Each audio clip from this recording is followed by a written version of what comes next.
Welcome to the Murray States tutorial on using the MeSH vocabulary for searching Medline. MeSH is the National Library of Medicine's Controlled Vocabulary Thesaurus. It stands for Medical Subject Headings. MeSH gives uniformity and consistency to the biomedical literature. It allows searchers to retrieve relevant articles even when authors have used different words or spellings to describe the same topic. For example, the MeSH term citric acid cycle covers all of the variations for the term Krebs cycle, so you don't have to type them all into your search. It's available in EBSCOhost and Web of Knowledge. Let's start at the University Library's homepage. Here we are at Murray States Library's homepage.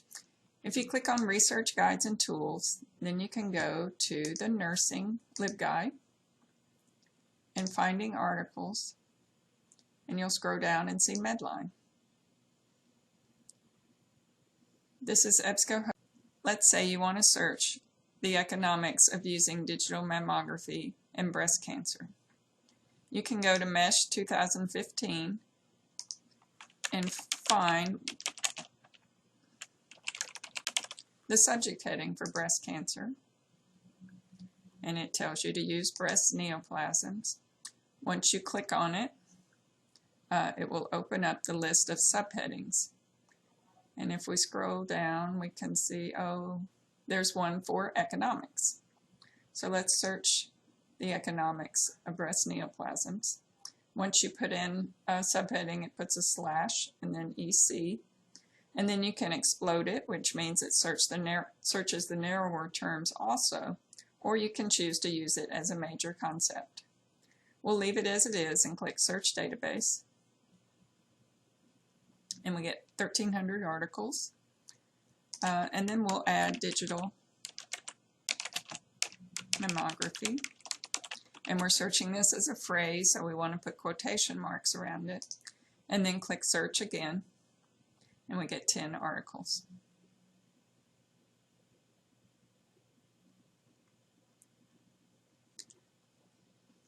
If your number was large and you wanted to narrow your search, you could change that to a major subject heading just by changing the H to an M and run your search again, and then you'll get 5 articles. So we did this search using MeSH 2015. Another technique to use MeSH headings is called pearl growing. In it, you don't go directly to the MeSH vocabulary, but you do a search. Let's do our same search with quotations and click Go. And then scan the results and find a relevant article.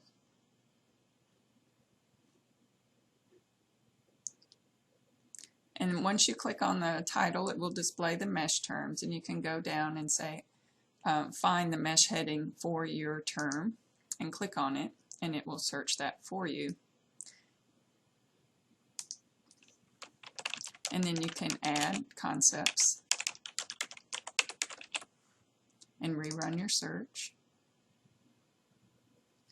And that gives us 555. And then we want to use the subheading economics, and we can do that by adding a slash and adding this abbreviation for the subheading and moving our quotation marks and rerunning our search. And that takes us back to 5. And remember, if you want to use it as a MeSH heading instead of a major subject heading, you can change that to an H and rerun your search.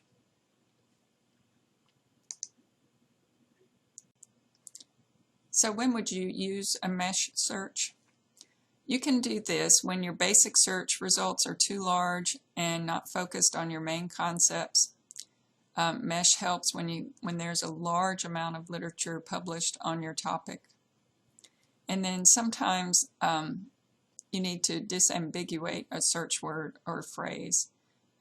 Searching with the word AIDS retrieves articles on AIDS virus as well as articles on hearing aids, audiovisual aids, clinical aids, teaching aids, but using the MeSH term for AIDS, acquired immunodeficiency syndrome, will limit your retrieval to the relevant subject.